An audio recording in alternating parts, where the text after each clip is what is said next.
নমস্কার বন্ধুরা, আশা করছি তোমরা সবাই ভালো আছো। আমিও ভালো আছি। তোমরা যে যেখান থেকেই আমার ভিডিওটি দেখছো, তোমাদের সবাইকে জানাই আমার পক্ষ থেকে অনেক অনেক শুভেচ্ছা। আজ তোমাদের তৈরি করে দেখাবো লাউ আর ডিম দিয়ে খুবই সুস্বাদু একটা রেসিপিটি যদি তোমাদের ভালো লেগে থাকে তাহলে একটি লাইক করে চ্যানেলটি অবশ্যই সাবস্ক্রাইব করে দিও এবং আমাকে সাপোর্ট করে আমার পাশে থেকো। আমি এই সুস্বাদু রেসিপিটি তৈরি করার জন্য এখানে নিয়েছি এরকম কচি দেখে একটি মিডিয়াম সাইজের লাউ, আর নিয়েছি দুটো ডিম। দেখো, লাউ আমি এরকম মিডিয়াম সাইজের করে কেটে নিয়ে তারপর ভালো করে ধুয়ে নিয়েছি। আর দেখো, ডিমও ভালো করে ফেটিয়ে নিয়েছি। প্রথমে আমি ডিমটা ভেজে নেব, তাই গ্যাসে কড়াই বসিয়ে দিয়ে কড়াইটা গরম করে অল্প পরিমাণ তেল দিয়ে দিচ্ছি। তেলটা ভালো করে নেড়েচেড়ে গরম করে নিয়ে এবার দিয়ে দিচ্ছি এর ভেতরে ডিম।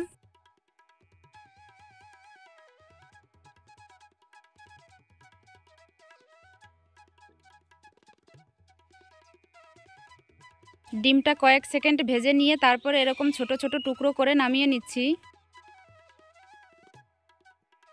এবার ওই একই কড়াইয়ে দিয়ে দিচ্ছি একটু বেশি পরিমাণ তেল। তেলটা নেড়েচেড়ে ভালো করে গরম করে নিয়ে এবার ফোড়নের জন্য দিয়ে দিচ্ছি অল্প পরিমাণ গোটা জিরে, আর দিচ্ছি একটি তেজপাতা ও একটি শুকনো লঙ্কা। এবার ফোড়নটা একটু লাল করে ভেজে নেব। দেখো, ফোড়নটা কয়েক সেকেন্ড নেড়েচেড়ে লাল করে ভেজে নিয়েছি। এবার এর ভেতরে দিয়ে দিচ্ছি একটি বড় সাইজের পেঁয়াজ কুচি।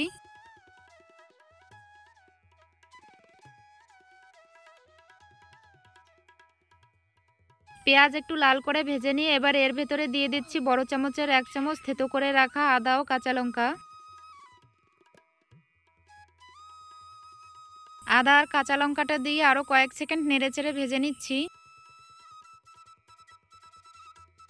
এবার এর ভেতরে দিয়ে দেব কিছু গুঁড়ো মশলা।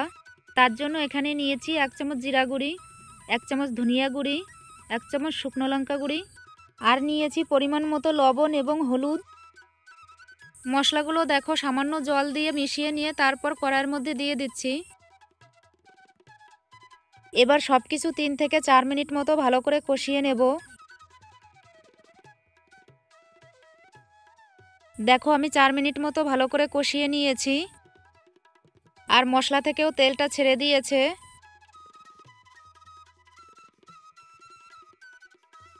এবার এর ভেতরে দিয়ে দিচ্ছি কেটে রাখা লাউ। লাউ দিয়ে আরও 2 মিনিটের মতো ভালো করে সব কিছু কষিয়ে নেব।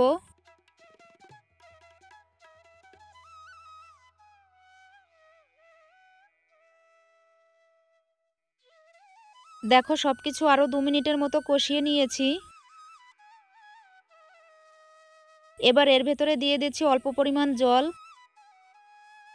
জল দেওয়ার পর ডিমের ঝুরি ভাজাও দিয়ে দিচ্ছি এর ভেতরে।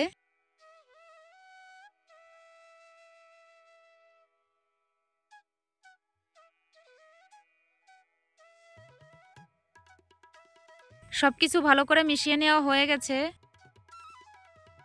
এবার 5 মিনিটের মতো ঢাকা দিয়ে রান্না করে নেব। দেখো, 5 মিনিট পর আমি ঢাকাটা খুলে নিয়েছি।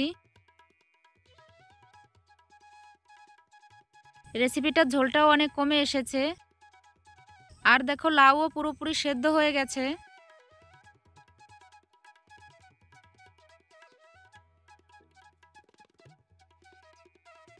আরও 1 মিনিটের মতো এভাবে রান্না করে নিয়েছি।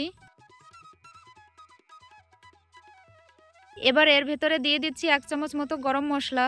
গরম মশলাটা দিয়ে আবারও ভালো করে নেড়েচেড়ে মিশিয়ে নিচ্ছি। দেখো, রেসিপিটা পুরোপুরি তৈরি। এবার আমি নামিয়ে নিচ্ছি। রেসিপিটি দেখতে যেমন লোভনীয়, খেতেও কিন্তু অসাধারণ হয়েছিল। তোমরা অবশ্যই বাড়িতে তৈরি করে খেয়ে দেখো, বাড়ির সকলেই পছন্দ করবে রেসিপিটি খেতে। রেসিপিটি যদি তোমাদের ভালো লেগে থাকে তাহলে একটি লাইক করে চ্যানেলটি অবশ্যই সাবস্ক্রাইব করে দিও। সম্পূর্ণ ভিডিওটি দেখার জন্য আমার পক্ষ থেকে তোমাদের সবাইকে জানাই ধন্যবাদ।